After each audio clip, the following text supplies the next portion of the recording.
Colgate নিয়ে আসলাম এই দুদিন আগে, এতগুলো কোথায় গেল? আমি এখন ব্রাশ করব, কলগেটই পাচ্ছি না। কলগেট পাচ্ছ না? দেখো কোথাও আছে। কোথাও আছে মানে? এত এত নিয়ে আসলাম, কোথায় গেল সব? এই আমার বাড়িতে আমার বাবা আছে, আমার মা আছে, আমার ভাই আছে, ভাইয়ের বউ আছে, ওদেরকে দিয়ে এসেছি। আমি কি বললাম তুমি তোমার বাবার বাড়িতে দিয়ে এসছো? ও গো শোনো, কলগেট দাও। রিনা, এই দুদিন আগে বিস্কুট কিনলাম আর 4টে বিস্কুট পড়ে রয়েছে, কোথায় গেল তাতে বিস্কুট? বাড়িতে এতগুলো লোক রয়েছে, কেউ না কেউ নিশ্চয়ই খেয়েছে।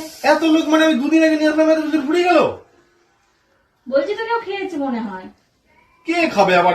4টে বিস্কুট পড়ে আছে। আর তুমি এমন করে বলছো যেন আমি ওগুলো আমার বাবার বাড়িতে দিয়ে এসেছি।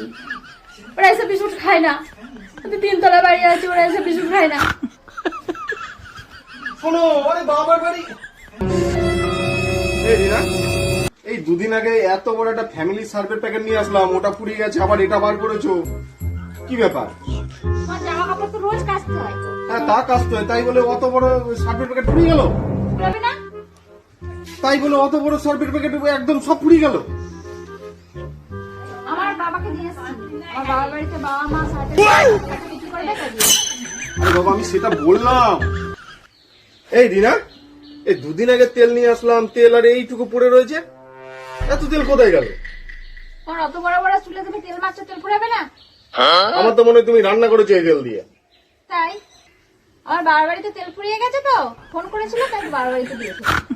আরে বাবা, আমি বললাম কখন তোমার বাবার বাড়ির কথা। এই শোনো, এই নাও, ডিউটি যাও।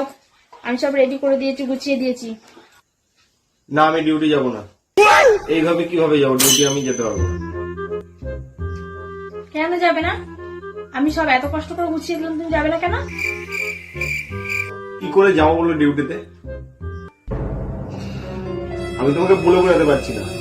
আমি তো স্যান্ডো গেঞ্জিটাই পাচ্ছি না। কাকে দিয়েছো, কোথায় দিয়ে রেখেছো তার কোনো ঠিক নেই। স্যান্ডো গেঞ্জি না পরে কি করে ডিউটিতে যাবো? এই বাবা, আমার তো একটুও মনে নেই। স্যান্ডেল গেঞ্জিটা তো আমার বাবার বাড়িতে দিয়ে এসেছি, আমার বাবার ভাই পড়বে বলে।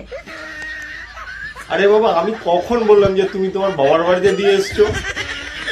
কোনো জিনিস তো চোখ দিয়ে না দেখো না, সেটা সামনেই ছিল। বাবা শোনো, আমি কখন বললাম?